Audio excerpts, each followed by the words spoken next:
კაი გამარჯობა ძვირფასო. პოდკასტ მაყურებლებო რო თქვათ რა უჭირსლადო. ჩვენება არ არის. ფიქრობთ უпростоრად ერთ-ერთი ძალიან მნიშვნელოვანი საკითხზე უნდა ვისაუბროთ. ესეც შესავალს გავაკეთებ თუ შეიძლება. თანამედროვე მშობლების ალბათ უდიდეს ნაწილს ერთხელ მაინც უფიქრია, რომ რა კარგია ეს ტელეფონები და პლანშეტები რო არსებობს, ბავშვი ჩუმად არის და მეც დავისვენებ. მაგრამ ამ სიჩუმის მიღმა ხშირად სამწუხაროდ საკმაოდ ბევრი საფრთხე იმალება. არ ვიცი, იქნება ეს, შევეხებთ პრინციპში ამ საფრთხეებს და მოკლედ. თავი სასაუბრო თემა არის ვირტუალურ სამყაროში არსებული საფრთხეები ჩვენი შვილებისთვის. და სტუმარიც ისეთი ყავს, რომ კომპეტენტური და დარწმუნებული ვარ ძალიან ბევრ საჭირო და მნიშვნელოვან რჩევას მოგცემს და კარგად გავშლით ამ თემას მოკლედ. ჩვენი სტუმარია, როგორც უკვე თქვი, ძალიან კომპეტენტური ადამიანი, კიბერუსაფრთხოების სპეციალისტი, კიბერტრასტის დამფუძნებელი, ასოცირებული პროფესორი გიორგი იაშვილი და გამარჯობა. მოგესალმებით და მივესალმებით თქვენს პოდკასტ მაყურებელს. კაი გამარჯობა კიდევ ერთხელ და მადლობა რომ ჩვენთვის გამონახეთ დრო. მნიშვნელოვანია ეს საკითხი, მოდი ესეთი უცნაური შეკითხვით დავიწყოთ ამ საკითხზე საუბარი ზოგადად. რატომ უნდა ვსაუბრობდეთ მშობლები ამ საკითხზე? ამაზე ხა ესე მარტივი პასუხი რა თქმა უნდა რთულია, თუმცა ძალიან მნიშვნელოვანია რომ მზარდი სტატისტიკა იმ კიბერდანაშაულის, რაც სამწუხაროდ საქართველოშიც ავტომატურად აისახება ხოლმე ის ტრენდი, რაც გლობალურად არის მსოფლიოში, თუმცა უნდა აღვნიშნოთ, რომ სტატისტიკა საქართველოში სამწუხაროდ ცოტა მოიკოჭლებს თვითონ სტატისტიკის წარმოება. ანუ ვიცით უბრალოდ რომ ერთი მხრივ კიბერდანაშაული არის ძალიან გაზრდილი და მეორე მხრივ ამ კიბერდანაშაულში მსხვერპლის წილი, ანუ ბავშვების წილი ამ კიბერდანაშაულის საერთო სურათში და ეს გვაფიქრებინებს იმას, რომ ერთი მხრივ მცდარი წარმოდგენა გვაქვს, ტექნოლოგიურად განვითარებული ბავშვები მოდიან და 1 წლის ასაკიდან ყველაფერი შეუძლია ის, რაც მეც არ შემიძლია, ხო ვთქვათ, ეს რო აქვთ ხოლმე მშობლებს გამართლება, გვიხარია, რა თქმა უნდა, ძალიან კარგია ეს, რომ ტექნოლოგიური, ვთქვათ, ასე ვთქვათ, ცოდნა არის, მაგრამ მეორე მხრივ აი ცალსახად არის, რომ თითქმის 10-დან 9 შემთხვევაში თუ უფრო ის მაღალ პროცენტულ მაჩვენებელს არ ვიტყვით, ხა 100-დან 99-ს არის ხოლმე, რომ ტექნოლოგიური ცოდნა ავტომატურად არ ნიშნავს და პირიქით ნიშნავს იმას, რომ რისკების გააზრება საერთოდ არ ხდება მოზარდებში, განსაკუთრებით უფრო დაწყებითი ასაკის ბავშვებში და ასე შემდეგ. და ამიტომ ეს პრობლემა არის ძალიან მნიშვნელოვანი. ძალიან კარგია და გამიხარდა, რომ ამ თემას მიუძღვენით გადაცემა და მეც მონაწილეობ ამ გადაცემაში. შესაბამისად, ერთი უნდა ვთქვათ, რომ ამოუწურავი თემაა. და ამას შესაძლოა ჩვენი ფორმატი არ ეყოს, თუმცა მოდით რაღაცნაირად მინიმუმ საბაზისო საფუძველი შევუქმნათ მშობლებს, რა შეიძლება ამ მიმართულებით, იმიტომ რომ თავარი პრობლემაა მშობლების შედარებით ნაკლები ცოდნა, მოდი ცოტა რბილად ვთქვათ. პრინციპში ყველაფერშიც ეგრეა მშობლების არაკომპეტენტურობა რაღაც კონკრეტულ საკითხებში. დამაზიანებელია ხშირ შემთხვევაში. ავტომატურად აისახება ბავშვი. გიორგი, თუ შეგვიძლია ვთქვათ, რა არის თავარი სამი ყველაზე დიდი საფრთხე? ან უფრო მეტი თქვენ როგორც სიტყვით. ხო. ხო, სამი ესე შეიძლება კონკრეტულად ჩამოთვლა მაინდა-მაინც ან გრადაცია, რო ვთქვათ, რომელი უფრო მნიშვნელოვანია და ასე შემდეგ არ იყოს, მაგრამ მაინც შევეცდები, რომ პრინციპში ერთი აი ბავშვებში რაც შეინიშნება, პირველ რიგში რა თქმა უნდა მანიპულაცია ონლაინ სივრცეში, რომელიც საბოლოო ჯამში მიზნად ისახავს სექსუალურ ექსპლუატაციას. ანუ ამაში ახლა როგორ განვითარდება ეს სხვა საკითხია, თუმცა თავდაპირველი მიზანი, როდესაც ეს არის და მოზარდთან და ბავშვთან ურთიერთობა იწყება სექსუალური ექსპლუატაციის თვის, ახლა იქ გადახრების მქონე ადამიანია, არ ვიცი, არის შემთხვევები, რომ ჯანმრთელი ადამიანები სრულიად უბრალოდ რაღაც მომენტში ესე წვეტენ. სამწუხაროდ, აი მაგას ცალკე ახსნა უნდა და ხა შეიძლება მე ამაში არ გამოვდგები დიდად კომპეტენტურად, თუმცა ერთი ეს საკითხი, რომელიც ერთ-ერთი ყველაზე მნიშვნელოვანია, თუ არა ყველაზე მნიშვნელოვანი, იმიტომ რომ ბავშვის ჩამოყალიბებას და ფსიქიკას ეხება. ეს ეხება როგორც გოგოს, ასევე ბიჭს. რა თქმა უნდა. ჩვენ არ უნდა შევიზღუდოთ ამით, იმიტომ რომ ვიცით პედოფილია, ვიცით, ასე ვთქვათ, რა მიმართულებით ხორციელდება და რა თქმა უნდა, გოგონებზე გაცილებით მეტია, ეს ეხა ფაქტია უბრალოდ, თუმცა რა თქმა უნდა, ხდება კიდეც საქართველოში საბედნიეროდ არ გამიგია მსგავსი რამ, თუმცა ის რომ რაღაცა ზოგადად და რაოდენობაც მაგალითად ეხა ჩვენ ხშირად გვყავს ხოლმე რაღაცაზე ესე გაზვიადება რომ აი განსაკუთრებულად გაიზარდა რაღაცა პერიოდში განსაკუთრებულად ეს კონკრეტული შემთხვევებია ეხლა კი ვამბობთ რომ კიბერშეტევები ზოგადად იზრდება მაგრამ ტრენდია ზოგადად ესეთი ანუ მთელ მსოფლიოში იზრდება და იმის გამო რომ ინტერნეტმა მოიცვა ჩვენი ყოველდღიურობა და ვირტუალური სივრცის გარეშე ჩვენ აღარ წარმოგვიდგენია ზოგადად საქმიანობა ეს განაპირობებს და არა ის რომ მაინც და მაინც აი ქართული საზოგადოება რაღაც ისეთი რომელსაც არ ვიცი მიდრეკილება აქვს ცუდის მიმართ მიმღებლობა არ აქვს და ასე შემდეგ ამიტომ ეს ერთი გამოვყოთ რომ ანუ სექსუალური ექსპლუატაციის და ამ მიმართულებით ბავშვთან ბავშვის მიმართ განხორციელებული კიბერ ინციდენტები მეორე აუცილებლად არის ონლაინ ჩაგვრა კიბერბულინგი დავარქვათ თუ ასე შემდეგ რომელიც საერთოდ ანუ თუ პირველ შემთხვევაში ხშირად არის ხოლმე რომ ზრდასრულია რა ყოველ შემთხვევაში მინიმუმ იმ მოზარდზე დიდი არის დამნაშავე და ასე ვთქვათ ვიცით და უმეტეს შემთხვევაში ეს არის ბევრად დიდი ზრდასრული ადამიანი 30-40 წლის ადამიანი რომელიც პატარა ბავშვებთან მსგავსი საქმეებით არის დაკავებული ნუ მინიმუმ ცდელობებით და რაც შეეხება კიბერბულინგს და ონლაინ შეხვედრაზე დაითანხმავს ხო, აი აქ მოდი მაშინ სათითაოდ მივყვეთ. პირველ შემთხვევაში აქ არის ხოლმე რომ საბოლოო მიზანი, რა თქმა უნდა, არის შეხვედრაზე დათანხმება, თუმცა გვაჩვენებს რამდენიმე შემთხვევა, როდესაც არ არის მაინც და მაინც შეხვედრაზე დათანხმება, აქ უბრალოდ გააჩნია რა მიზანია კონკრეტულად დამნაშავეს, არის ხოლმე შემოიფარგლება უბრალოდ ონლაინ ურთიერთობით, ოღონდ ეს ურთიერთობა არის გაცილებით გახსნილი, რბილად რო ვთქვათ, მოთხოვნა ფოტო, ვიდეო მასალის, ლაპარაკი, ვთქვათ იგივე კამერის ჩართვა, ბავშვს თხოვენ რომ დამენახე და ასე შემდეგ და ხშირია, მათ შორის არ არის სხვათა შორის ისეთი ცოტა შემთხვევა, როდესაც შეხვედრაზე საუბარიც არ არის ხოლმე. ანუ ეს არ უნდა აგვერიოს იმაში, რომ მაინც და მაინც სექსუალური ექსპლუატაცია გულისხმობს, რომ ფიზიკურ ძალადობაზე ძალადობას აპირებს. დამნაშავე. აქ არის საუბარი იმაზეც, რომ ხშირად ერევათ ხოლმე ეს მეორე ნაწილში, რომელიც ონლაინ ბულინგზე და ჩაგვრაზეა, თუმცა იმდენად გადაჯაჭვულია, რომ შესაძლოა ორივეს მოიცავდეს. ანუ დაიწყო ერთით და მერე გადავიდა, იმიტომ რომ ეს გრადაცია და ჩამოთვლა ჩვენ გავაკეთეთ ეხლა ამ ეტაპზე, მაგრამ მათ გონებაში ეს არ არის, მათთვის სხვა მიზნებია და სხვა მიზეზებია. რომლებიც სამწუხაროდ ამ მიმართულებით უბიძგებენ, რომ დანაშაული ჩაიდინონ. ამიტომ ერთი რომ ფიზიკურ შეხვედრაზე დათანხმება და ფიზიკურ სექსუალურ ძალადობაზეა საუბარი ხოლმე და მეორე შეიძლება ეს იყოს ონლაინი, ვირტუალური, უბრალოდ რა ტიპის გადახრასთან გვაქვს საქმე, პედოფილიის რა ტიპის შემთხვევასთან გვაქვს საქმე, ეგ განაპირობებს ხოლმე ამ ყველაფერს. ეგ არის მან ერთი მნიშვნელოვანი. მეორე გადავიდეთ მეორე ნაწილზე, ეს არის ონლაინ ჩაგვრა, კიბერბულინგი თუ ასე შემდეგ, რომელიც ხშირ შემთხვევაში შესაძლოა არ იყოს ასე ვთქვათ, უფრო დიდი ასაკის და ზრდასრულის მიერ წარმოებული და ეს უფრო იყოს თანატოლის.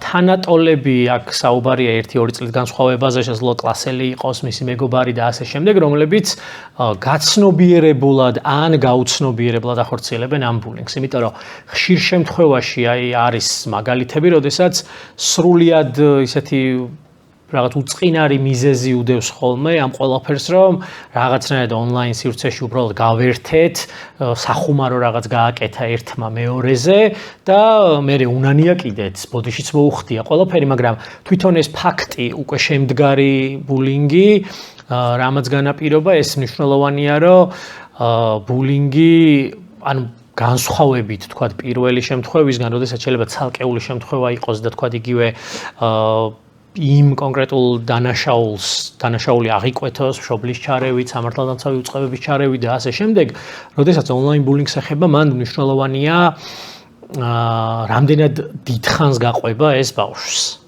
ანუ ის რომ ერთხელ რაღაც ბულინგის მსხვერპლი იყო და ეს გავრცელდა ონლაინ, უკვე არა მხოლოდ მას და ასე ვთქვათ მის ბულერს და მჩაგვრელს შორის არის ეს მიმოწერა კომუნიკაცია ან რა სხვა სახის ურთიერთობა, არამედ ეს გაცდა ამ პირად კომუნიკაციას. უკვე საჯაროდ ხდება რაღაცა, ვთქვათ, საჯაროდ იქნა ერთხელ დაპოსტილი რაიმე ჯგუფში, რას გაზიარებული და ასე შემდეგ, რაც საბოლოოდ იძლევა, რომ მასა და აუდიტორია იმ ხალხის, ვინც ეს ყველაფერი იცის, ბევრია. დიდია უკვე ეს მასა. შესაბამისად, უკვე 50-მა და 100 ადამიანმა რო იცის, გავა რაღაცა პერიოდი, რამდენიმე თვე შესაძლოა 1 წელიც და ისე ვიღაცა მილაპარაკოს გაახსენოს, რომ ის გახსოვს ის ამბავი.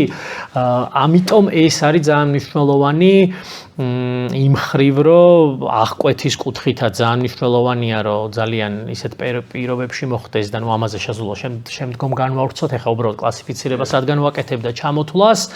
ეს მეორე საკითხი, ჩაგვრის ელემენტი და მესამე არის ერთი შეხედვით იმ ორისგან განსხვავებით ცოტათი მაინც უწყინარად შეგვიძლია ჩავთვალოთ იმის გამო, რომ ფსიქიკაზე ბავშვის ასე ვთქვათ არ მოქმედებს, არ ახდენს იმდენ გავლენას მის შემდგომ ჩამოყალიბებაზე, განვითარებაზე და ასე შემდეგ, რამდენადაც ეს არის ვთქვათ მისი ან მისი ოჯახის პირადი ფინანსური ინფორმაციის მოპოვება და ასე შემდეგ, რომელზეც ახლა ბარათის მონაცემები ბავშვს რომელსაც თქვა მშობლის ბარათი აქვს მიბმული რაღაც კონკრეტულად თამაშში ან რაღაც კონკრეტულ ანგარიშზე და ვიღაცამ შეძლო ამის მისგან მოპოვება, ეს მისთვის ახლა ისეთ ფსიქოლოგიური ტრაუმის მომტანი არ არის თუ წინაორს შევადარებთ, ხო, ბუნებრივია, თუმცა აქაც გვხვდება მაგალითები, როდესაც ოჯახიდან არ არის ისეთი რეაქცია ხოლმე და ამ მესამე საკითხს უფრო დიდი ყურადღება ექცევა.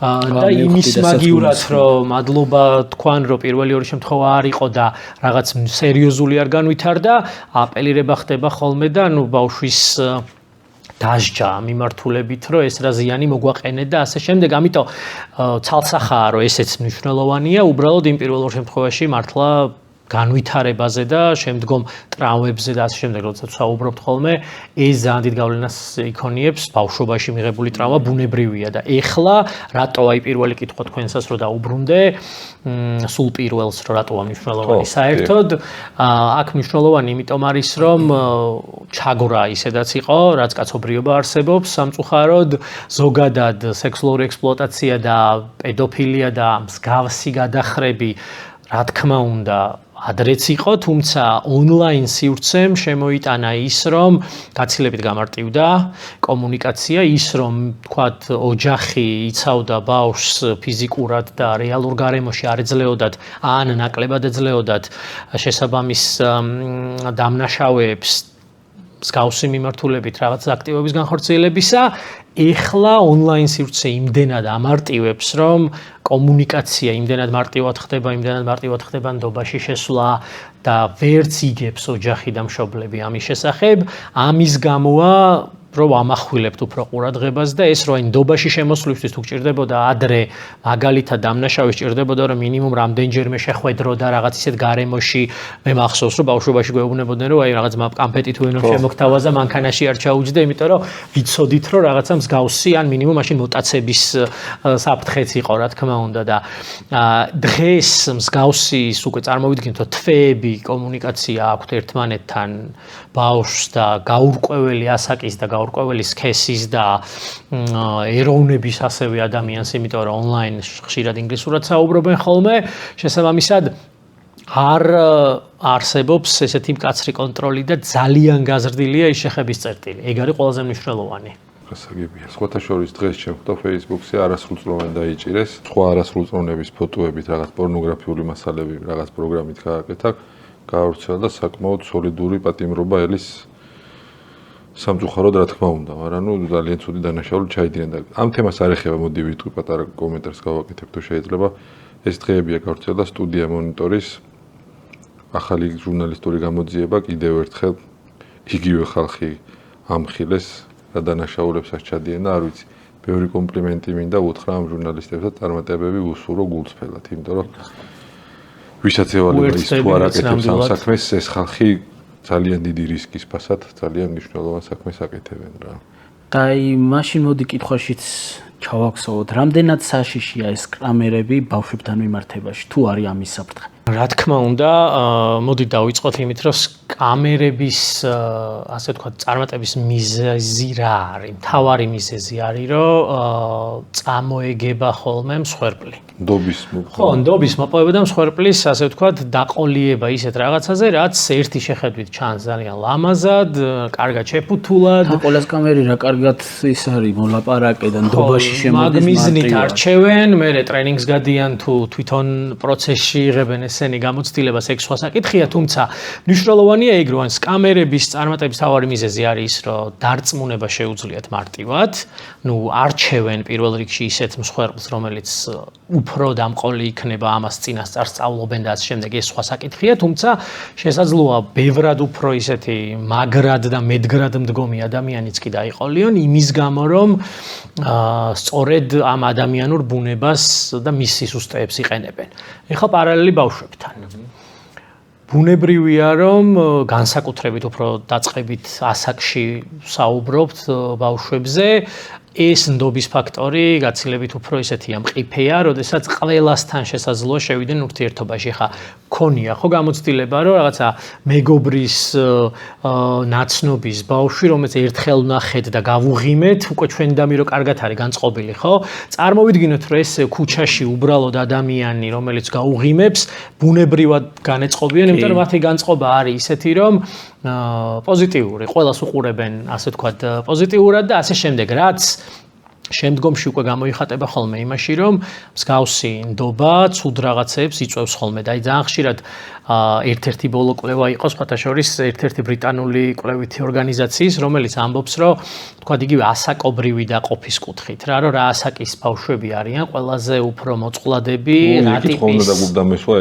ხო, მაშინ გადავაგრძელოთ ეგ, ის რომ განსაკუთრებით საუბარია 10 წლამდე ბავშვი, 9-10 წლამდე ბავშვებზე.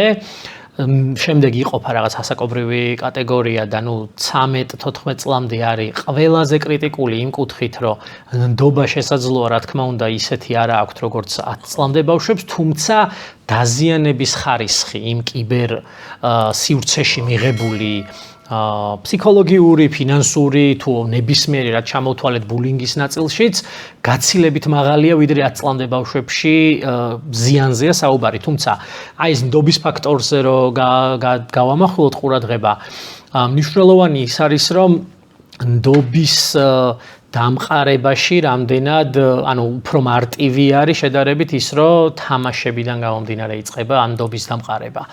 თამაში, როდესაც ერთად თამაშობ და რაღაცაში ერთმანეთს ვეხმარებით, ვირტუალური, როგორ ვთქვათ, ვირტუალური რაღაც მისიებში. ხო, ვირტუალურ მისიებში რაღაც ერთ გუნდში მყოფი რაღაც ხალხი. თანამებრძოლები, ვირტუალური თანამებრძოლები, ბუნებრივად ჩდება რაღაც ინტერესი კი არა, უფრო ნდობა, უფრო რაღაცა და მე თავარი ამაზე დაყრდნობით არ ვიცით ის ადამიანი ვინ არის, მისი ხა დასრულებმა კარგად ვიცით, თუმცა მოზარდებს ხა განსაკუთრებით 10 წლამდე ბავშვებს ძალიან რთულია, რომ რაღაც სოფხედველობა და ის თხოვოთ, რომ როგორ უყურებს ცხოვრებას, ხო და როგორ აფასებს ზოგადად მოვლენებს და ასე შემდეგ, საითხარეს და სიკეთის თუ ბოროტების და შესაბამისად ეს არის ხოლმე ამოსავალი წერტილი, ასე ვთქვათ, იმის, რომ ნდობა მარტივად ყალიბდება და ამ ნდობით სარგებლობენ როგორც ის ადამიანები, ვთქვათ, ვისაც სექსუალური ხასიათის რაღაც ექსპლუატაცია უნდათ, ბულინგის ნაწილი უნდათ, აი ბულინგში ძალიან ხშირად არის ხოლმე შემთხვევები ბულინგის მიმართულებით, როცა თუნდაც თანატოლები პირდაპირ არ თხოვენ რაღაც ინფორმაციის გაზიარებას. ეს იქნება ფოტო, ვიდეო, მასალა, უბრალოდ ინფორმაცია, იმითხარი ვინ მოგწონს, თქვა და მითხარი ვინ გიყვარს, ხო? შემოვლით, შეფარვით და ასე შემდეგ. ისინიც კი ხა, რა თქმა უნდა, არ ვადარებ ეხა კამერებს და იმ რაღაც ერთი შეხედვით ძალიან მარტივ და უწყინარ ხუმრობას, რომ ვინ მოგწონს, შეიძლება მთელმა კლასმა იცოდეს მერე, ხო? ხა ამათ ცალკე შედეგები აქვს, მაგრამ რა თქმა უნდა ეს არ შედარდება, უბრალოდ მაგალითად ვამბობ, რომ თვითონ ეს ბულერებიც და ის ბავშვები, რომლებიც ამას იყენებენ, რა თქმა უნდა ამ მეთოდებში თავიდანვე, ასე თქვა, რწმუნდებიან, რომ პირდაპირ არავინ არაფერს არ გეტყვის, მოდი შემოუვლი, მოდი რაღაცა კარგს ვეტყვი, ისეც ვეტყვი და ის ხოთაშორის ამაზე მინდა რომ პედოფილიასთან დაკავშირებით განსაკუთრებით არის ხოლმე შემთხვევები, როდესაც ხდება მსხვერპლის შერჩევა მისი, ასე ვთქვათ, ფსიქოტიპის მიხედვით. ხა ისე არ გავიგოთ, რომ რაღაც პროფილს და დოსიეს ადგენს ვინმე, მაგრამ თავისებურად არის ეს, რომ ონლაინ სივრცეში ან რეალურ გარემოში ბავშვის გარეგნული ნიშნებით შესწავლა. და თუ ბავშვი მაგალითად სოციალურ ქსელში გამოხატავს რაღაც უკმაყოფილებას ოჯახის მიმართ, მეგობრების მიმართ, მე არავის არ უყვარვარ, არ მოვწონვარ, ან ვერავინ ვერ მიგებს, რაღაც საგანში ცუდი ნიშანი მივიღე, ზუსტად იმ სულ წერტილში ხდება ხოლმე დარტყმა, რომ მაგალითად უცხრულიად უცხო ან ასე თამაშიდან შემოსული ნდობაში ადამიანი უცბად დააფიქსირებს, რომ შენ ყველაზე კარგად იცი ეს საგანი მაგალითად მათ არ ესმით. მე მჯერა შენი, მე ვარ შენ გვერდით. ნდობის მოპოვებას ხო, აი ხშირად არის ხოლმე რომ ზრდას, აი ყველაზე, ანუ შენ გონია რომ ისევ ბავშვი ხარ, შენ სინამდვილეში უკვე ზრდასრული ხარ და უკვე ბევრად წინ ხარ შენი ასაკის ბავშვებზე. ანუ ეს როგორც წესი არის ხოლმე ტრიგერი, რომ აშკარად მიდის რაღაც უფრო ცუდისკენ, ვიდრე ეს უწყინარი საუბარია ხოლმე. ამიტომ აი ეს ნდობაზე წამოგება და ნდობის ფაქტორით მანიპულირება ძალიან მნიშვნელოვანია, რომ დასაწყისში მაგით ხდება უკვე წამოკიდება და შემდგომში უკვე აი ყველას ეხება ხოლმე, გასრულებსაც რა თქმა უნდა, აი ფოტო-ვიდეო მასალის გაზიარებასთან დაკავშირებითაც, ხო? პირველი ერთი ფოტოს გაგზავნა მან მნიშვნელოვანი და შემდგომში უკვე ხდება ის, რომ ყველას ვეტყვი, რომ ეს ფოტო გამომიგზავნე, ეს ერთი შესაძლო საერთოდ არ შეიცავდეს არაფერს. ანუ როგორც ხედავთ ხოლმე კიბერ კრიმინალი, რომელიც კონკრეტულად ამ მიმართულებას ეხება, ბავშვთა პორნოგრაფია შესაძლო საერთოდ არ იყოს შემდგომი შეხვედრის და ასე შემდეგ მიზანი, მაგრამ პორნოგრაფიასთან დაკავშირებითაც, ხო? ანუ ინტიმური ხასიათის ვიდეო ფოტო მასალას ბავშვის თანხმობის გარეშე ბუნებრივია, ათავსებენ გარკვეულ ვებგვერდებზე და ასე შემდეგ და ამის გამომწვევი მიზეზი ის არის ხოლმე, რომ პირველად ხდება უბრალოდ რაღაც ნდობის ჩამოყალიბების მომენტში გაზიარება უბრალოდ ფოტოების, მე ჩემსაც ჩაგიგდებ, შენი ფოტო ჩამიგდე, რომელსაც საერთოდ არ აქვს არაფერი ხასიათი, ხო, ისეთი ჩვეულებრივი ფოტოა, რომელიც შესაძლოა ნებისმიერ მეგობარს გაუზიარო, მაგრამ ნელ-ნელა ხდება გრადაცია უკვე რა ვთქვა სახლის პირობებში გადაღებული ფოტო, რომელიც ბავშვისთვის და მოზარდისთვის შესაძლოა ცოტა ის იყოს, თქვა, რომ უფრო არ იყოს ასურველი, რომ გაზიარებული იყოს, თუმცა კიდევ არ არის რაიმე ისეთი შემცველი, მაგრამ აი უკვე შემდგომი ეტაპი არის, რომ ყველას ვეტყვი, რომ ანუ გამოვდებ ამ ფოტოს, გავაზიარებ და ძალიან ხშირად ამის საფუძველზე ხდება ხოლმე რეალურად სექსუალური შინაარსის შემცველი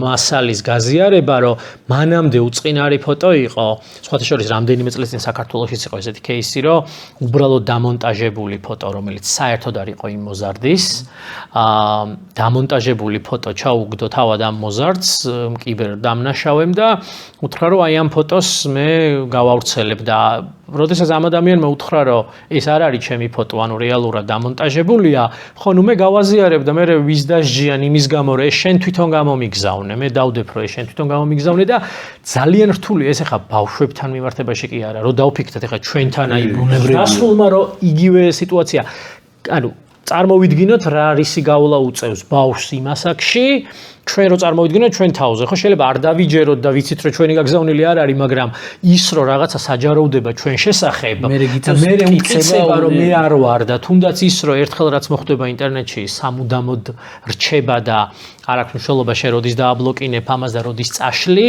აი ეს იწევს ძალიან დიდ ასე ვთქვათ შედეგებს რა თქმა უნდა მოზარდებში განსაკუთრებით და განსაკუთრებით ისეც ასე ვთქვათ დახურულ საზოგადოებებში ვთქვა, აი მაინდა-მაინც პატარა საზოგადოებებს, სადაც ყველა ერთმანეთს იცნობს. ჩვენს რეალობაში, ჩვენ რეალობაში ბუნებრივად პატარა ქვეყანა ვართ, ისედაც და ეხლა წარმოგიდგენთ რაღაც რაიონში, რეგიონში, რომელიმე სოფელში ან დაბაში მსგავსი რაღაც ერთ-ერთი кейსი შემიძლია გავიხსენო, რომელზეც იმის გამო რომ ყველას იცნობდა, ანუ უბრალოდ პოლიციასთან მისვლაც კი ის იყო, იმიტომ რომ პოლიციაში რომ მივიდე, ხო ყველა გაიგებს რომ პოლიციაში მივედი, იმიტომ რომ ყველა იცნობს ერთმანეთს იმ კონკრეტულ ლოკაციაზე და ეს იყო პრობლემა და მე ეს ბავშვი მაშინ მანდატურის ინსტიტუტი იყო და მანდატურს მანდატურს უთხრა ბავშვმა, ერთი სხვა кейსი იყო კიდე რომ მსგავს შემთხვევაში ერთ-ერთ მასწავლებელს მანდატურმა უთხრა პოლიციას და ხო, მე მანდატური მივიდა, ოღონდ მან თავარი ისაა რომ ერთად მივიდნენ, რომ ზრასრულთან ერთად რომ მივიდეს პოლიციაში და იყო შემთხვევა რომ მასწავლებელს უთხრა, ოღონდ არავისას. სხვა მასწავლებელს, იმიტომ რომ თავის მასწავლებელთან რაღაც ერიდებოდა და ანუ ვისთანაც ეგეთი რაღაც დამოკიდებულება ჰქონდა, პირიქით ჩათვალა ბავშვმა, ანუ რო წარმოვიდგინოთ რამხელა სტრესის გადატანა უწევთ ბავშვებს ამ შემთხვევებში, როდესაც მსგავსი ცუდი განვითარება ხდება ხოლმე ამ ყველაფრის. ისევ იქ მივდივართ მშობლსა და შვილს შორის მეგობრობა და ნდობა. ხო, აი ეგეთ დროს ალბათ ყველაზე პირველ რიგში მშობელს უნდა გაუნხილო და უთხრა, მაგრამ შეიძლება შიშიც აქვს მშობლის, რომ ისევ იმაზე, რომ მშობელი დამსჯის, ეს რატო გააკეთე. და მერე უკვე ნაბიჯ-ნაბიჯ უფრო გაუთვალისწინებელ რაღაცებს აკეთებს ბავშვი.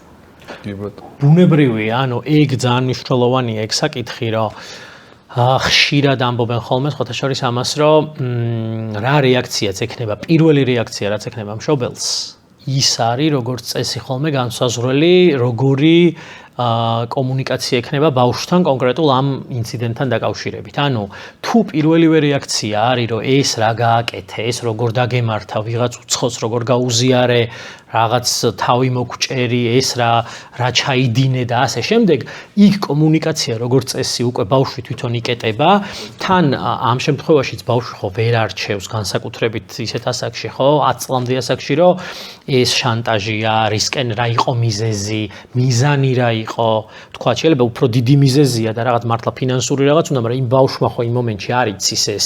ანუ უბრალოდ ხდება კომუნიკაცია და რაღაც მისთვის არასასურველია, ხო?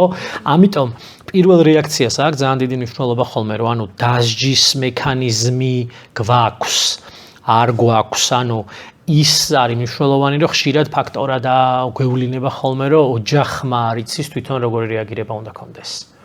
ისევე როგორც ბევრ შემთხვევაში აქ განსაკუთრებით არის ხოლმე, რომ თვითონ მშობელმა რო რეაგირების სწორი, ასე თქვა, თანმიმდევრობა არ იცის, ხო, მაგალითად ის რომ როდესაც ბულინგი არის, როდესაც რაღაც კონკრეტული სექსუალური ექსპლუატაციის ნიშნები არის, ხო, ეგრეთ წოდებული და გვაქვს კომუნიკაცია. ეგეც კითხვაში ხო, რა ისინი უნდა გაიაროს მშობელმა და მაგრამ ეგეც ჩვენი ესე კითხოს გადავახდით. ანუ ის რომ ხშირად ყოფილა რომ ბავშვის მაგივრად მშობელმა გადმოიბარა მისი ანგარიში, დაჯდა და კომუნიკაცია აქვს იმ კონკრეტულ დამნაშავესთან, ხო? ან თუ ის რაღაცა ფინანსურ ფულს თხოვს, ფოტოების გაზიარებას, ეს ეპასუხება აქედან ემუქრება, მე ონლაინ სივრცეში დებს, რომ ყველა იცნობდეთ, ეს არის რომელიც გვემუქრებოდა და ასე შემდეგ. ეს ამაში არ უნდა შეგვეშალოს თანმიმდევრობა ამ ყველაფრის. ანუ ერთი რომ ბევრი პლატფორმა არის, რომელზეც თქვა დაბლოკვის მერე კონკრეტული მიმოწერა იშლება. ანუ ხშირად არის кейსები, როდესაც დაუბლოკავთ, ხა ეს Facebook-ს არ ეხება მაგალითად, მაგრამ როდესაც დაიბლოკება კონკრეტულად ადამიანი რომელიმე სათამაშო ან რომელიმე საკომუნიკაციო არხში, თუ მან იქით მხრიდან წაშალა კომუნიკაცია წაშლილია, ანუ გამოძიების მხრივ შემდგომ იდენტიფიცირების მიზნით, მისი ლოკაციის დადგენით, ვინ დგას მის უკან და ასე შემდეგ, ეს უკვე ძალიან ართულებს ხოლმე, ეს ერთი საკითხია.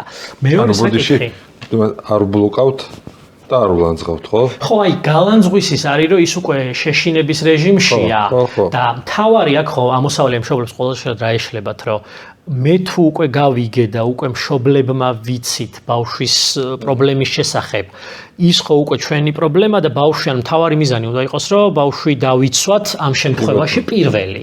შემდგომია უკვე დასჯის ნაწილი და ამიტომ უკვე მე თუ მაქვს მისი ანგარიში და მე მაქვს კომუნიკაცია მათთან, ბავშვი ჩამოვაშორე მე და შესაბამისად უკვე ჩემი კომუნიკაცია მასთან უნდა იყოს ან სამართალდამცავებთან ერთად პარალელურად რომ ნდობაში შემოვიდეს, უკვე აი მას ეგონოს რომ ისევ ბავშვია და რაღაცნაირად ვინაობა გავიგოთ, იმიტომ რომ დაუსჯელი არ დარჩეს, იმიტომ რომ ხშირად ეშლებათ ხოლმე სხვათა შორის აი წეღარაც ვახსენე შემთხვევები რამდენიმე რეგიონში საქართველოსი, პრობლემა ის იყო რომ ჩვენი რეგიონიდან არის ის დამნაშავე, ჩვენი რაიონიდან არის და ანუ დასჯის რა, ანუ მან საინტერესო შემთხვევა იყო რომ პირდაპირ ნუ დავსჯით არ უთქვამთ, მაგრამ უთქვამთ, რომ მთავარია ეხა ჩვენ ბავშვს შეეშვა და დანარჩენი მერე გამოჩდება და ეს მერე გამოჩდება და უდანაშაულობის განცდა რომ ერთი ბავშვი ხედავს, სხვა ბავშვიც ხედავს რომ ანუ ძალიან ცუდი შედეგი აქვს ამას. აი ხო ხვდებით რომ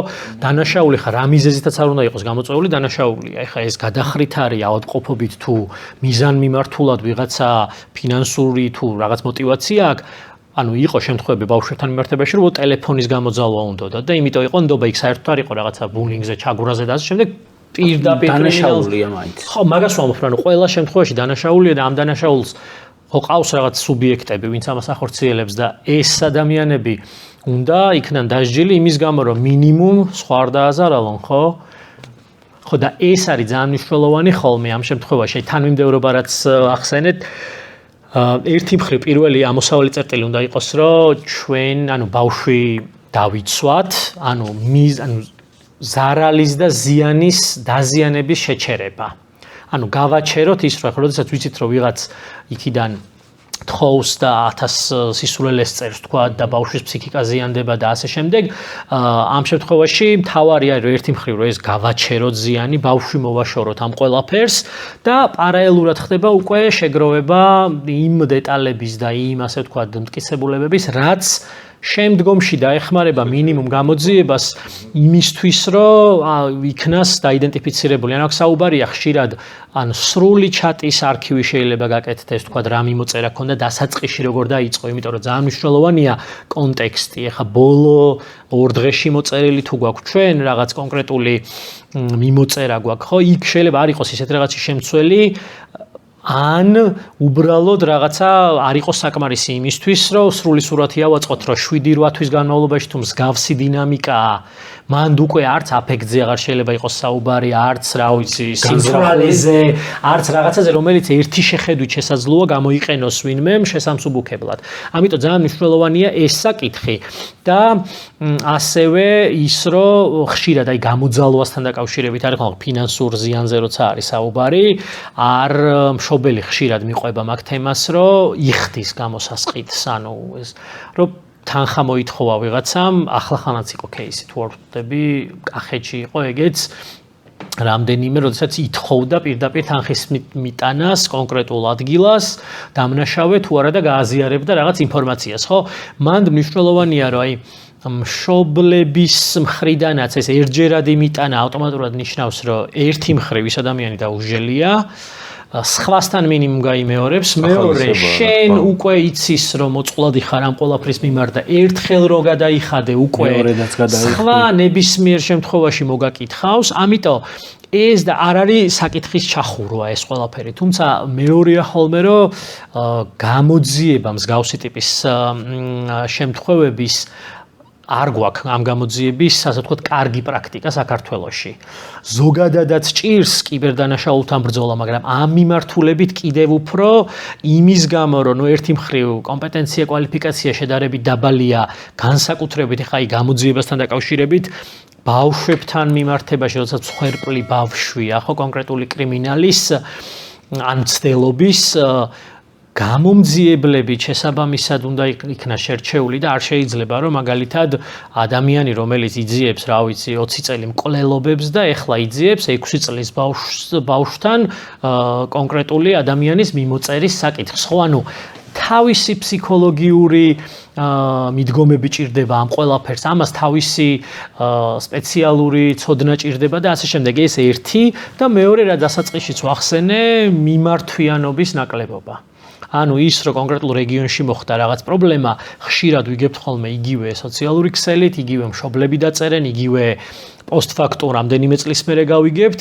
იმის გამო რომ ეს არ გასაჯაროვდეს, ეს არავის ყურამდე არ მივიდეს და შესაბამისად მიმართვიანობა თუნდაც პოლიციაშიც იმის გამო რომ ერთი მხრივ არ გასაჯაროვდეს და მეორე მხრივ ნაკლები, ასე ვთქვათ, მოლოდინია რომ რამე გამოვა აქედან.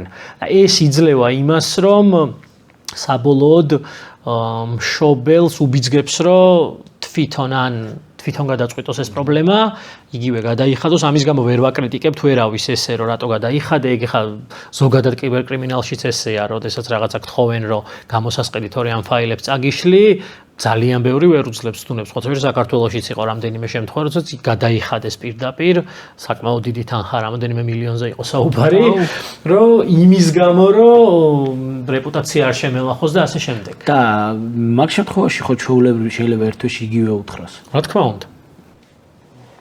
უბრალოდ აქ იმაზეა, რომ მომზადების დონე მაიწია, უფრო მომზადებული ვარ, აღარ დამემართება და ასე შემდეგ და ეს აი კიდევ და კიდევ ისევ იმას უბრუნდებით იმ საკითხს, რომ შობლის ნაკლები ცოდნა, მოდი პირდაპირ თქვათ, გაუთვითცნობიერებლობა იმაში, რომ ერთი მხრივ როგორ უნდა მოიქცეს და მეორე მხრივ, ანუ აქ საუბარი ტექნოლოგიურ მოქცევაზე არ არის, მაგალითად ის, რომ რომელ აპლიკაციაში რა გავაკეთო, მიხედავთ იმისა, რომ აპლიკაციებს კონკრეტულად აქვს რაღაც ფუნქციები. აქ არის საუბარი მიდგომაზე და პრინციპზე, აი როგორ ვიქცევი, რომ პირველი წვეთ სრულიად კავშირს, თქვა, ბავშვს ვიცავ და ვარიდებ სიტუაციას, მერე ყველაფრის მტკიცებულებას ვაგროვებ, პარალელურად უკავშირდები სამართალდამცავ ორგანოებს და ამ ყველაფრის შესახებ ნაკლებად ვავრცელებ ინფორმაციას. აი ყველაზე ხშირი არის ხოლმე, რომ ბავშვი რისი გაზიარებისგანაც იცავდა თავს, ასე ვთქვათ, და არ უნდოდა რომ რისი, ვთქვათ, მისი ფოტო ან ვიდეო მასალა გაზიარებულიყო სადმე მშობლებს გაუზიარებია თუ ოჯახის ახლობლებისთვის, ნათესავებისთვის, რომ აი ნახე ამ სურათზე იყო საუბარი. და რაღაც ჯგუფებში ჩაუგდიათ, რომ აი შეიძლება ბავშვს ამ ფოტოს გულისთვის ამდენი რაღაცა დამართო.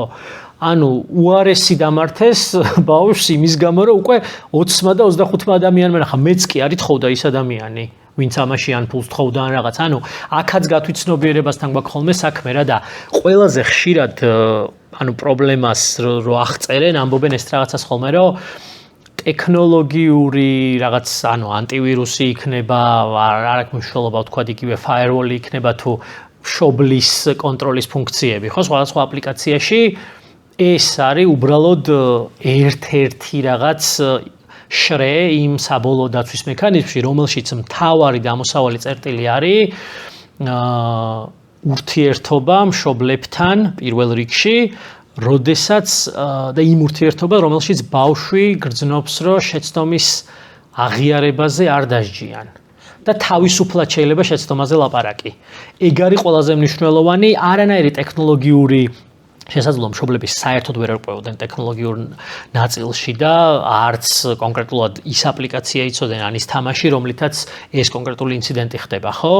უბრალოდ ის, რომ მე ეს ყველაფერი არაფერი თქვა და არ მესმის, მაგრამ მომიყევი რა არის, მე აქ იმისთვის რომ დაგეხმარო და ერთად გავუმკლავდებით ამ პრობლემას. ანუ ეს მიდგომა გაცილებით უფრო დიდი შედეგის მომტანია, ვიდრე აკრძალვები, ვიდრე ტექნოლოგიური, ასე ვთქვათ, მექანიზმები და ფუნქციები კონკრეტულ აპლიკაციებში შეზღუდვის 1000 რაღაცა არის მოგონილი ამისთვის, მაგრამ როგორც აჩვენებს პრაქტიკა ნებისმიერ ხო ანუ რაღაც დონეზე მუშაობს, თუმცა ანუ აკრძალვა მუშაობს შედარებით პატარა ასაკში. დაბალ ასაკში, რომ ეს არ შეიძლება და არ შეიძლება. უბრალოდ რაც უფრო იზრდება ბავშვი და მისი ასე ვთქვათ, დამოუკიდებლობის ხარისხიც იზრდება, ბუნებრივად გულისხმობს იმას, რომ შენ რო 6 წლის ბავშვს ეუბნებოდი, რომ ეს არ შეიძლება და განმარტებითაც აღარ განმარტავდი, იმიტომ რომ ვთქვათ, რთული განსამარტია და ასე შემდეგ, 12 წლის ბავშვს ამას ვერ ეტყვი, რომ არ შეიძლება. ანუ ეტყვი რა თქმა უნდა, მაგრამ მისი რეაქცია არ იქნება ისეთი. შესაბამისად აქ მიდის, რომ რატომ ერთია რომ ისი სივრცე პერსონალური სივრცე უნდა იქნას დაცული და პატივი უნდა უცეთ, იმიტომ რომ ზედმეტი კითხვები არ დავსვათ, ეს ძალიან მნიშვნელოვანია და მეორეა რომ ზედმეტი კითხვებს არ დასვავ, მაგრამ ის უნდა იმას მაინც უნდა ხვდებოდე და ერთად მოახერხო თქვა ბავშვთან ერთად, რომ ის კონტროლის მექანიზმები, ანუ თავარი პრაქტიკა და პრაქტიკული რჩევა არის, რომ რაც უფრო გამკაცრდება, უბრალოდ ეს კონტროლის მექანიზმები, თქვა იგივე მშობლის ფუნქციები, გაკონტროლების Android-შიც არის, iOS-შიც არის, ყველა აპლიკაციაში არის, Roblox-შიც არის, YouTube Kids-ი და ასე შემდეგ, ყველგან თავარი შეცდომა, რაც შეიძლება მოსდიოდეს მშობელს არის, რომ მე მაქვს რაღაც ფუნქცია დაყენებული, რომლითაც ვაკონტროლებ ჩემი შვილი რას აკეთებს. და მთავარი აქ არის, რომ მე კი არ მაქვს დაყენებული, ჩვენ გვაქვს დაყენებული ერთად. ანუ ის რომ ბავშვმა უნდა იცოდეს რისთვის არის ეს დაყენებული. ანუ ამ შემთხვევაში ისევ 12-13 წლის ბავშვზე მაქვს საუბარი და არა 5-6 წლის შეიძლება ვერ მიხვდეს ის, ხო? უფრო მეტად წამოეგებიან რაღაცა სკამზე, რეკლამაზე და ასე შემდეგ, მაგრამ 12-13 წლის ბავშვმა უნდა იცოდეს, რომ ეს იმის გამო კი არ გეკრძალება, რომ მე გიკრძალავ და არ მინდა. შენი უსაფრთხოების. და რატო ეს უსაფრთხოება რა არის? 1-2 მაგალითისგან ხილვა ვთქვათ, რომ აი ნახე თქვა და ესეთი რაღაცა მოხდა, ეს განვითარდა და ეს ამისგან რომ დავიცვათ, ეს არის.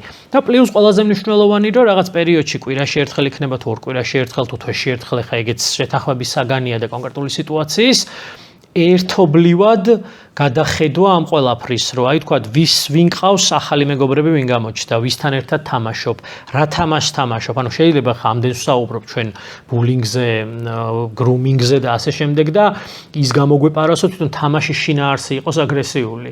ანუ ამ შემთხვევაში შეიძლება გარემო ძალიან კარგი იყოს ყველა ხალხი ვისთან ერთად თამაშობს და ბავშვები, მაგრამ თამაშის შინაარსი იყოს ისეთი, ეხა გვახსოვს ჩვენ ლურჯი ვეშაპები და 1000 რაღაცა, ხო?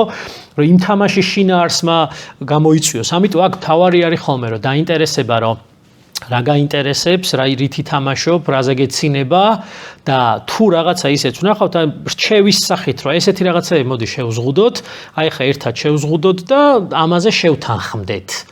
ეს ბევრად უფრო დიდი, ასე ვთქვათ, შედეგის მომტანია, ვიდრე კონკრეტული აკრძალვა და კონკრეტულად განმარტების გარეშე რაღაცის აკრძალვა. ხო, განმარტების გარეშე აკრძალვა კატასტროფაა. ეხლა გიორგი ისე მიყვება ამას უნებრივია ბევრჯერ ეკრება და იცის რასაც დაუსვამთ წინასწარ იცის და ისე მიყვება მაგრამ აი და თავში რაც დავიჭრე და ვერ გამოკევით ისე ვიქ დაუბრუნდები სტატისტიკა არ არსებობსო რისი სტატისტიკა არ არსებობს კიბერდანაშაულებების კიბერდანაშაულების სტატისტიკა არსებობს ოღონდ ეს სტატისტიკა არის ოფიციალურად მიმართვიანობის მიხედვით ანუ შსს ყოველწლიურად აქვეყნებს კონკრეტული მუხლების მიხედვით ჩაშლას რომ კიბერდანაშაული მომართვა რამდენი იყო და რამდენი არის გახსნის სტატისტიკა და ეს სრულ სურათს ვერ იძლევა. მაინტერესებს საერთაშორისო პრაქტიკა იმავე ევროპის ქვეყნებში როგორ ხდება ეს. იქაც ანალოგიურად წარმოებენ სტატისტიკას მიმართვიანობიდან გამომდინარე? კი, ანუ მთავარი აქ უნდა გავყოთ ორად, რომ არის ოფიციალური სტატისტიკა, რომელსაც სახელმწიფო და ანუ სამართალდამცავი უწყებები აწარმოებენ. და მეორე არის, ასე ვთქვათ, იმ ორგანიზაციების სტატისტიკა, რომლებსაც ხშირად მიმართავენ მსგავსი კიბერინციდენტებით დაზარალებულები. ანუ რაღაც უფლებადამცველები ან უფლებადამცველები, საქველმოქმედო ორგანიზაციები, აქ არის უნივერსიტეტებთან და სკოლებთან. ჩვენთან ერთი მე რაც ვიცი, უფლებადამცველი ორგანიზაციებიდან, აი საფარი იყო ძალიან აქტიური, გოგონების მიმართ ძალადობის და რამდენიმე შემთხვევა იყო, რომელზეც საფარის წარმომადგენელი იყო პირდაპირ მოზარდთან და ბავშვთან ერთად პოლიციის განყოფილებაში და ასე შემდეგ, თუმცა სხვა ისინიც ბუნებრივია ალბათ რაღაც სტატისტიკას აწარმოებენ, მაგრამ ღია და საჯარო არაფერი არ არის.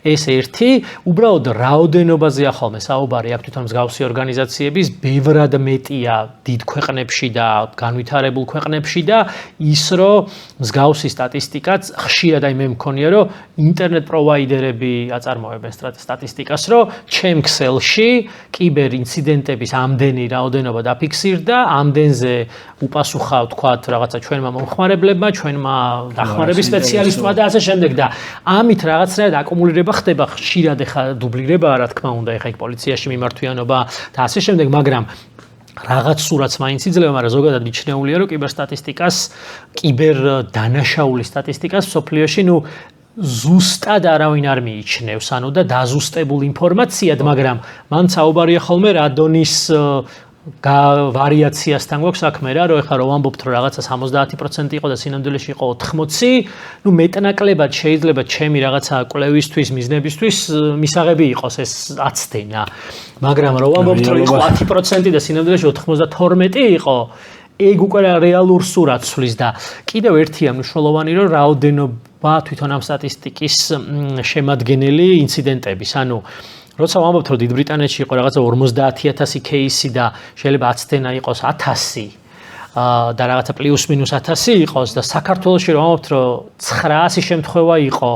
ანუ იმდენად პატარა არის ეს რიცხვი, რომ იმ 900-ში 400 და 500 როა განსხვავება 50%-იან განსხვავებას იძლევა.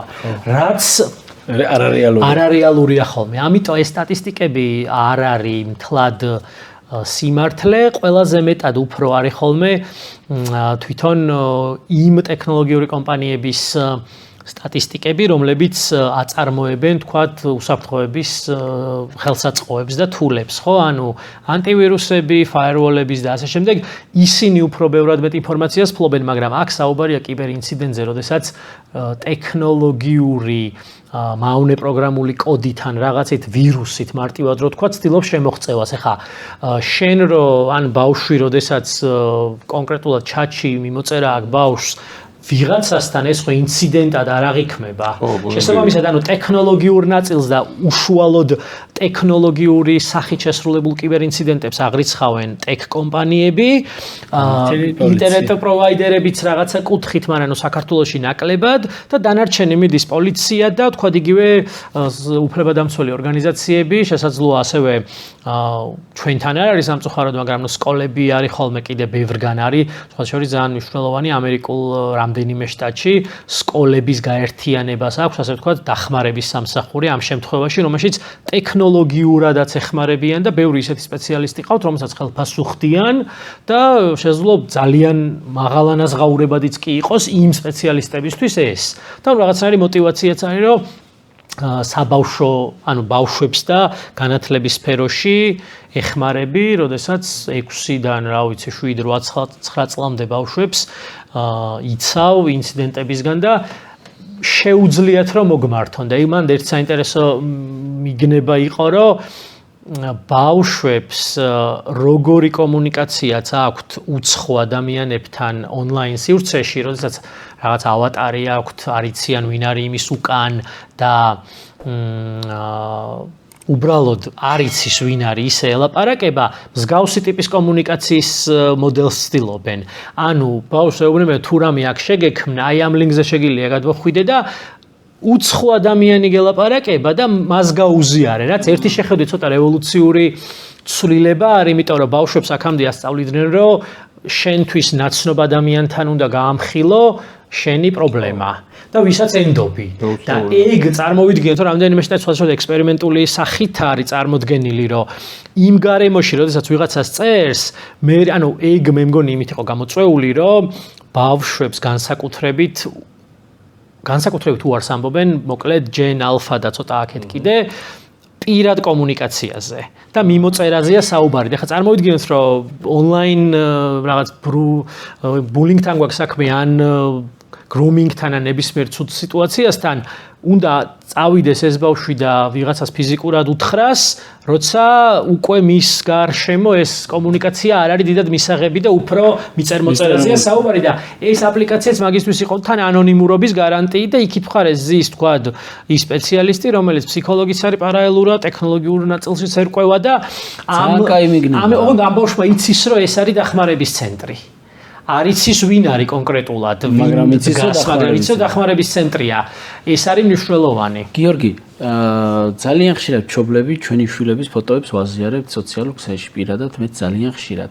რამდენად საფრთხის შემცველია ეს? ზოგადად ფოტოს გაზიარება, ეხლა რა თქმა უნდა არ არის საფრთხის შემცველი, უბრალოდ საკითხი დგება შემდეგნაირად, რომ რა ტიპის ინფორმაცია შეიცავს ესა თუ ის ფოტო, ეს ერთი.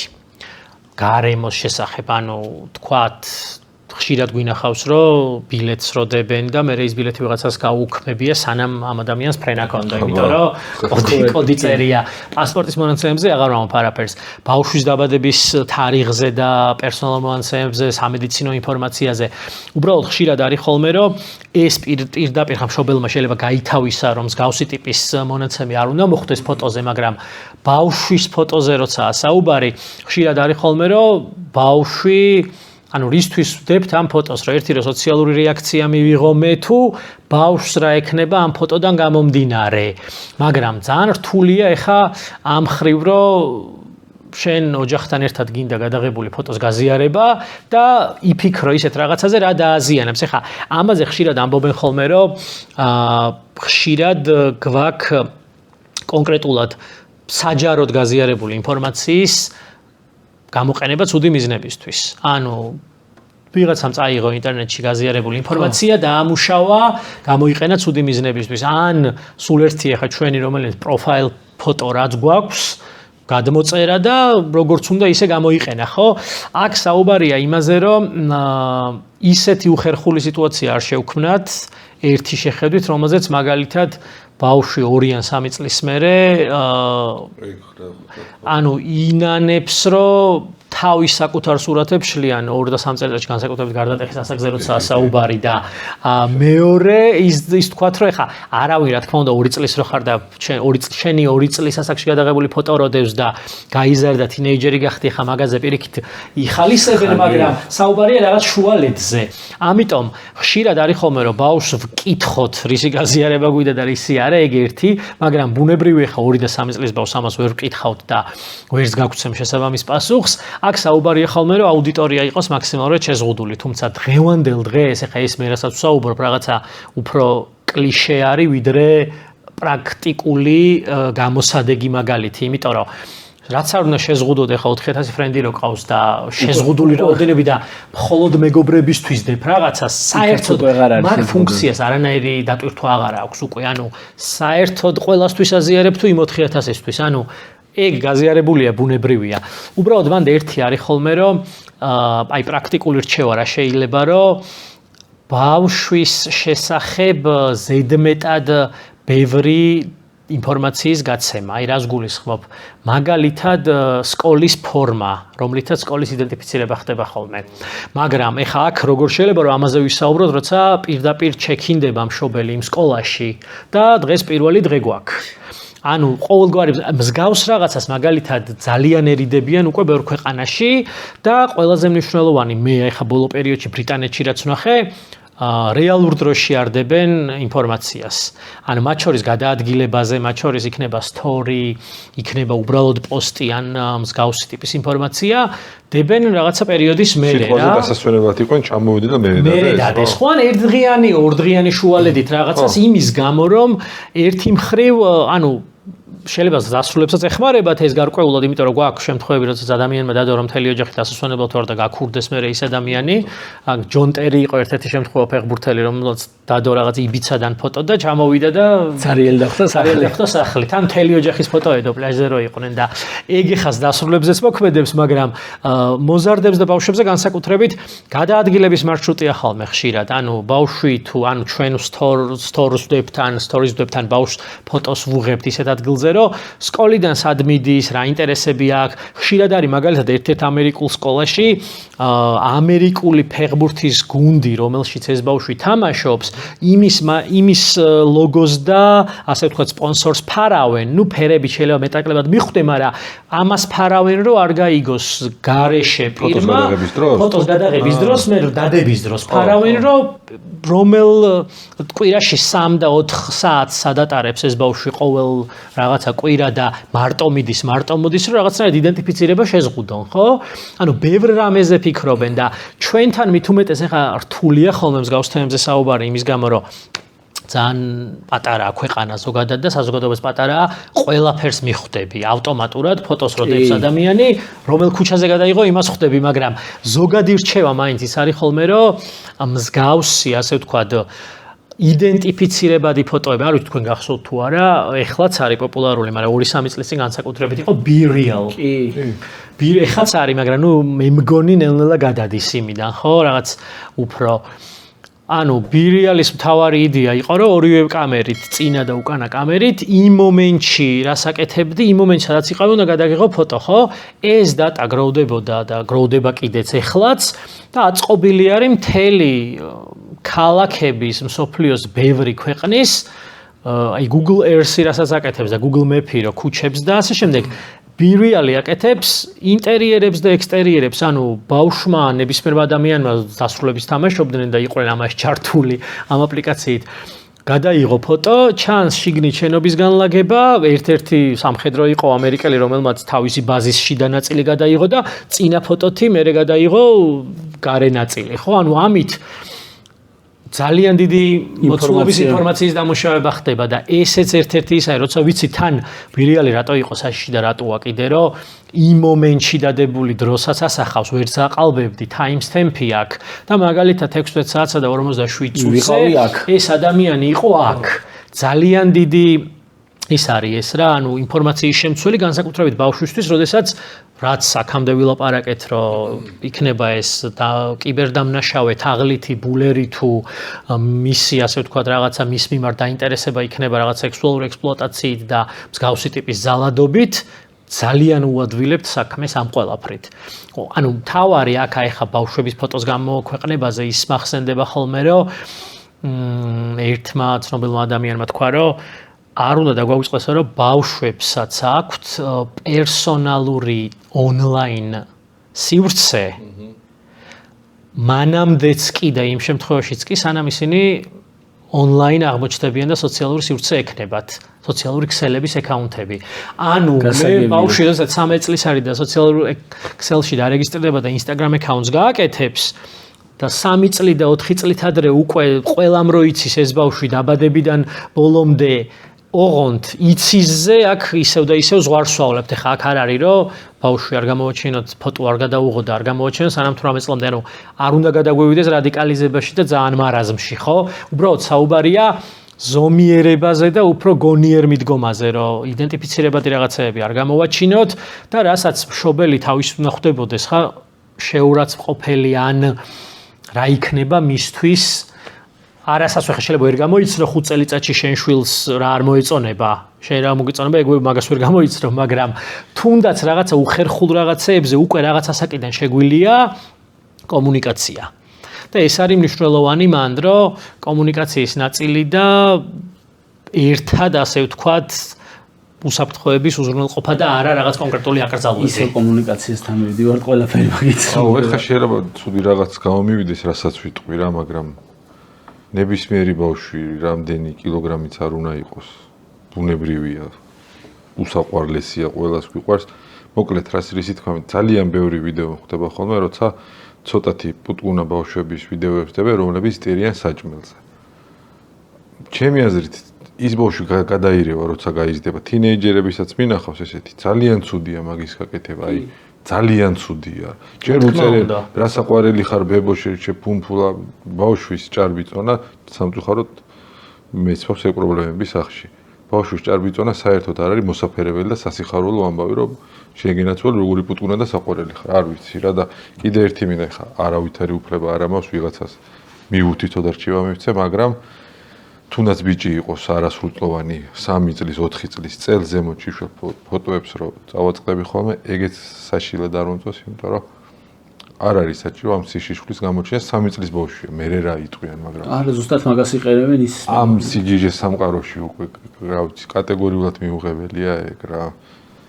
რა თქმა უნდა, აი ერთს დავამატებ კიდე, რომ აკრძალვის გარეშე როგორ უთხრათ, ანუ კონკრეტული შემთხვევა თუ იყო და ბავშვმა გაუგზავნა რაღაც კონკრეტული ფოტო ან ვიდეო სხვა ადამიანს, როგორ ვახვედრებთ, რომ ცუდი იყო, რომ მოხდა ეს რაც მოხდა და არა ის რომ ეს როგორ გაბედე, ხო?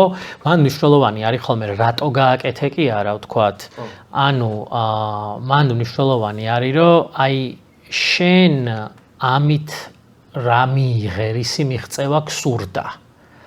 და მანდ უფრო ის არის, რომ მარტივად, იმიტომ რომ ხშირად ბავშვები ვერ იგებენ, რომ რა სქემა დგას ამის უკან და ის, რომ მარტივად შეუძლია გითხრას, რომ აი რაღაცა შემპირდა, რაღაცა თამაში დამეხმარა, იყო ეგეთი შემთხვევები, თამაში დაეხმარა და მე მიწერა სხვა პლატფორმაზე გადავიდეთ და ეუბნება, რომ იქ უკვე საკომუნიკაციო WhatsApp-ი იყო ეს თუ რაღაც მესენჯერი, იქ ეუბნება, რომ აი მე რო დაგეხმარე, ხო გახსოვს იმ თამაში და ეხა შენ დამეხმარე და შენი ფოტო გამომიგზავნე და რაღაცა იმის ნდობაჭა და იმდენად კარგად შეიძლება ამ თემის ერთი ან ორი კითხვით უკვე დეტალებში ჩასვლა, ვიდრე ის რომ ეს როგორ გაგვიბედე და ოჯახს თავი მოჭერი და მეორეჯერ აღარ ქნა და ტელეფონს გართმევ. ანუ ტელეფონის წართმევა და კავშირის, ასე ვთქვათ, ზოგადად წვდომის შეზღუდვა ავტომატურად რას გულისხმობს, რომ ბავშვი იმას აქში ხვდება, რომ მსგავსი რაღაც თუ დაემართება აღარ უნდა თქვას, იმიტომ რომ ეს იწვევს ერთი მხრივ მეგობრების დაკარგვას, მშობლებთან ურთიერთობის გაფუჭებას, ტელეფონის თუ პლანშეტის დაკარგვას და ასე შემდეგ და არასდროს აღარ მოიქცევა, აღარ გეტყვით. ამიტომ ან თავარი არის რომ პირველი ნაწილი, პირველად როდესაც დაემართება ეს სწორი კომუნიკაცია და სწორი რეაქცია იწვევს შემდგომ რაღაცეებს, იმიტომ რომ შემდგომში როგორც წესი უფრო გართულდება. ანუ ის რომ ვიღაცამ თამაში რაღაც დააბულინგა და მიწერა ან რაღაც სასაცილო რაღაც უთხრა, სრულიად უწყინარად მოგვეჩვენება, რაც 13-14 წელიწადს შეიძლება განვითარდეს და იმ მიზეზით და იმ ფაქტორით, რომ აღარავის აღარ უთხრა მსგავსი გამოცდილების გამო. ამიტომ ეს არის მნიშვნელოვანი აქ, რომ სწორი ის გქონდეს და ზუსტად მივხვდეთ მიზეზს, რა იყო ამის გამოწვევის მიზეზი, რომ ან თუნდაც ბავშვი, როდესაც ამბობს, რომ მე უწყინა რაღაც გავაკეთე და ეს ფოტო გაუზიარე მეგობარს და მე მან გააზიარა სხვასთან. ესეც მნიშვნელოვანია, რომ ის მეგობარი უკვე იქ მეგობარია დამნაშავე ამ შემთხვევაში, იმიტომ რომ მისი ნების გარეშე გააზიარა, მაგრამ სხვა საკითხია, რომ თუ ისეთი რაღაც გააზიარა, რაც არ იყო გასაზიარებელი, ვთქვათ, მან და არის, რომ თქვა, აი ეს კონკრეტულად სხვებმა რო ნახონ, აი ერთ ადამიანს გაუზიარე, მოგეწონება, რომ ნახოს სხვა ადამიანმაც და მარტივად მიდის კომუნიკაცია, რომ არა, არ მომეწონება, მაგრამ მე ხო მარტო მეგობარს გაუზიარე, და ვეუბნებით, რომ როგორც კი ერთ ადამიანს უზიარებ, არ არის აუცილებელი იმაზე თქმა, რომ ის ადამიანი ცუდად მოიქცევა. უბრალოდ იმაზე, რომ კომუნიკაციის დროს კიბერდამნაშავეები არიან, მისი ტელეფონი გატეხეს, კომუნიკაცია გატეხეს, ვიღაცამ წაიღო ერთხელ რაც ჩნდება ინტერნეტში, სამუდამოდ რჩება. არ არსებობს მისი კვალის წაშლა. ამიტომ ეგ არის მნიშვნელოვანი, რომ შინაარსს მივახვედროთ და ამ სწორი კომუნიკაციით და პირველადი რეაქციით, რომ ერთად ვაგვარებთ ამას, ეს თავარია, რომ პრობლემა უნდა მოვგვაროთ და პირიქით, ანუ მადლობა რომ მითხარი. ეგ არის ყველაზე მნიშვნელოვანი მანდ. როგორც სხვა შემთხვევებში, ანუ არ განირჩევა ეს უბრალოდ აქ არის ხოლმე, რომ იმდენად იკეტება, სხვა შემთხვევაში ხა ეზოში რო წაიქცა და ველოსიპედიდან გადმოვარდა და ამოვა, რაღაცა ტირის და ფიზიკურად ეტყობა რომ რაღაც ჭირს და ამ შემთხვევაში არ ეტყობა და ნერვიულობს, არ ჭამს, ღამე ვერ იზინებს და ასე შემდეგ და შფოთვის რეჟიმია, ხო? ამის გამოა რომ ვერ ამბობს ამ რაღაცას, უფრო მარტივად იტყოდა რომ რაღაც დაარტყა და იტკინა, ვიდრე ამას, იმიტომ რომ ფსიქოლოგიურ ზეწოლას ძალიან დიდი ეფექტი აქვს ამ შემთხვევაში. რა ვიცი. ახლა ლადო კითხვებს ასეც გადავხედე. პრინციპში პრაქტიკულად ყველაფერს უკვე უპასუხა, მაგრამ ერთს კიდე მინდა ერთ საკითხს შევეხო. წეღან ახსენეთ გიორგი ის არ ვიცით თამაშის შინაარსი როგორი არისო და ძალიან ბევრ თამაში მეც მიყვარს თამაშები ვაღიარებ ტელეფონში და ისეთ კომპიუტერული ოღონდ აზარტული არა. სწორედ აი აზარტული თამაშების ნიშნებია და პრაქტიკულად აზარტული ფულზე არ თამაშობ, მაგრამ რულეტკას თამაშობ და მსგავსი ისინი არის. ამ ჩვენ ქვეყანაში კი აიგრძალა ეს რეკლამა იმ ბეთების და რაღაცეების, მაგრამ ჰოსტინგი შეცვალეს თუ სწორად ვამბობ და ქართული კინოს ყურება ისევ შეიძლება, სადაც გაჯერებულია ისევ ბეთების და ტოტალიზატორების და კაზინოების რეკლამებით. აი ეს თუნდაც უწყინარ თამაში აზარტული შინაარსის მქონე თამაშს რო ჩაუждდება ბავშვი. ფსიქოლოგები არ ვართ და მაგრამ მაინც თქვენი შეხედულება მაინტერესებს, თუ ილექება ეს, მე კიდე ითამაშა რაღაც აზარტული, გადავიდა კინოს უყურა, იქ ისევ ტოტალიზატორების რეკლამას უყურა, ეს როგორ ილექება ბავშვის ფსიქოლოგიაზე და იმ აზარტულ კომპანიებს და ტოტალიზატორებს დიდათ არ ანაღლებთ, ვისი შვილი გახდება ამ თამაშებზე დამოკიდებული, დარწმუნებული ვარ და ძალიან დიდ ფულსაც ხარჯავ რეკლამაზე, მაგრამ ბავშვებზე როგორ აისახება მოკლედ რა. ხო, ეგეც ერთ-ერთი სერიოზული თემა არის, ხოთა შორის თამაშის შინაარსიდან გამომდინარე. ანუ ძალიან ბევრი თამაში არის, როდესაც თამაში გვხვდება რეკლამები, ხო, ბუნებრივია. თამაშებშიც გვხვდება რეკლამები, ნუ ფილმების ყურებისას და ასე შემდეგ. აქ არის ერთი მნიშვნელოვანი, რომ პირველი ფაქტორი, რაც მუშაობს, რომ ბავშვი ვერ არჩევს ვირტუალური ფულის და რეალური ფულის ანუ ვირტუალური ვალუტა რაც იქნება, თქვა რაღაც კრისტალები და ასე შემდეგ, რობაქსან, ბევრი რაღაცაა, ხო? მასსა და რეალურ ფინანსურ ღირებულებას შორის დამოკიდებულებას. ანუ ერთი შეხედვით ეს ამ გამოიხატება ხოლმე, რომ რაღაცა ბარათია მშობლის მიმული და იმით ყიდულობს რაღაცეებს და ნახე, მშობელი რო ეტყვის, რომ ეს რაღაც 100 ლარი მაქვს ჩამოჭრილი და მე რა აქ 1000 რაღაც მაქვს. ანუ ეს დამოკიდებული ერთი მხრივ რომ ბავშვს განსაკუთრებით, ნუ ეხლა დაბალასაკებზეა საუბარი ასაკის ბავშვებზე, იმის გამო რომ ეს ფინანსური რა არის რეალურად, ეს ერთი. და მეორე არის ის, რომ როგორც ცდილობენ მსგავსი თამაშები მონეტიზაციას, ხო? ანუ ცდილობენ რითი, რომ თამაშს თამაშობ უფასოდ, მაგრამ დამატებითი ფუნქციებისთვის საჭიროა კონდეს გაძლიერებული რაღაცა შენი შესაძლებლობები, შესაბამისად, ამისთვის გჭირდება დამატებითი შიდა, ასე ვთქვათ, იქაური ვირტუალური ვალუტა. ამაში რეალური თანხა უნდა გადაიხადო, მაგრამ ხშირად არის ხოლმე, როდესაც აი ბევრგან შემხვედრია სხვათა შორის, ფულს იხდი მაგალითად აი რაღაც ლოტოტრონის დატრიალებაში და ასე შემდეგ. ანუ გადაიხდი რაღაცა მცირე თანხაზეა საუბარი აქ რაღაცა $1 ან რაღაცა ასე შემდეგ და შენ უკვე გაქვს იქ დატრიალების საშუალება და დაატრიალებ და შეიძლება მოიგო, შეიძლება ვერ მოიგო. აქ ეხლა ერთი შეხედვით ფსიქოლოგები ვერ ხედავდნენ ყოველ შემთხვევაში რაღაც ასწაულ იმას რა ვთქვათ, მაგრამ საბოლოოდ მივიდით იქამდე რომ ბავშვი ეჩვევა იმას, რომ ფულს კი არ იხდის რაღაც ნივთში. ფულს იხდის შანსში, რომ მოიგოს რაღაც ნივთი. ანუ მე თუ ეს ვიყიდე, რაც არ უნდა ძვირი ღირდეს, ვიცი რომ ფიზიკურად მე შეიძლება ეს გამიტყდეს ეს ჭიქა, რაღაცა მეწყინოს და ასე შემდეგ, მაგრამ ფიზიკური გამოყენების ნივთია, ასევე ვირტუალური გამოყენების ის რაღაცა ქულები თუ ვიყიდე იქ და რაღაც დამემატა ფუნქციები, ამას გამოვიყენებ. და ამ შემთხვევაში აი რომ მცირე თანხას იხდის შანსში რომ რაღაც მოიგოს. და იქიდან იგებს რა ვიცი 100-დან 2 ვთქვათ.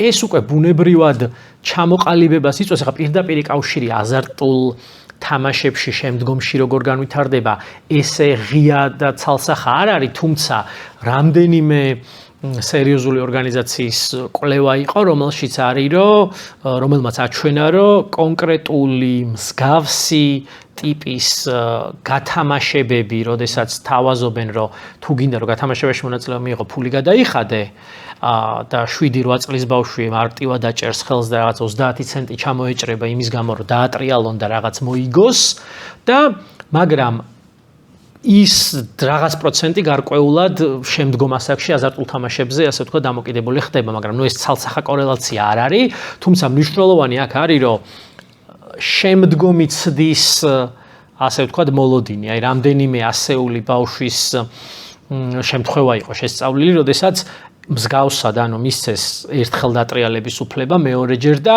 ბუნებრივად უჩნდება კიდე დატრიალების და რაღაც ეტაპის მერე საერთოდ არ უყურებს რა თანხა იხარჯება იმ დატრიალებებში. და საუბარია 6-7 წლის ბავშვებზე. ანუ ის რომ შანსი რაღაცა მოიგო და მაგაში ფულს იხდი. ჯერ საერთოდ უფასოდ რო იყოს, ეგეც რა თქმა უნდა დამოკიდებულებისკენ მიდრეკილებისკენ გიბიძგებს, მაგრამ ის რომ უკვე რაღაცა თანხას იხდი, მაგაში ეგ არის ცოტა ისეთი რა და ილექება რომ ბავშვი რო იზრდება, რომ მე გადახდილი მაქვს უკვე და ანუ იცის. ანუ მე გადავიხადე არა ნივთში, არამედ დატრიალებაში.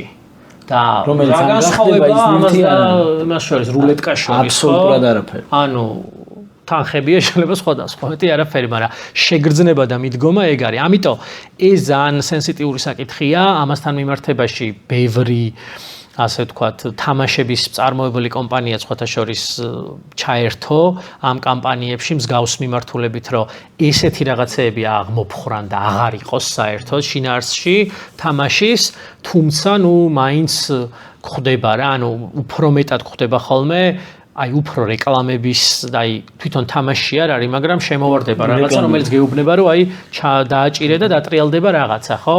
ანუ ეს უფრო მნიშვნელოვანია ხოლმე, ვიდრე რაღაცა ისეთი დიდ და კომპლექსურ თამაში რაღაც რო გვხვდება. უი, როგორი უცნაური კითხვა გამიჩნდა ახლა, არ დამჩინოთ თუ ძალიან გულურყვილო იქნება.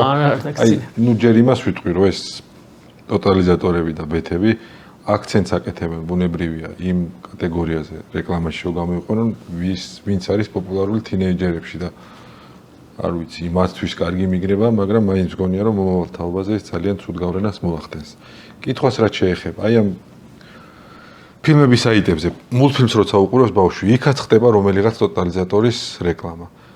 ნამუსი რო გქონდეთ ტექნიკურად თუ არის შესაძლებელი, რომ მულტფილმებში მაინც არ იყოს ბეთის და ტოტალიზატორის რეკლამა. ტექნიკურად თუ არის, რომ ბავშვებს 6 წლის ბავშვი რო იმას უყურებს, ლილოს და სტიჩს, ნუ ამოუხდება რომელიღაც ტოტალიზატორის რეკლამა, რომელსაც არეკლამებს რომელიღაცა ცნობილი კაი ტიპი რა.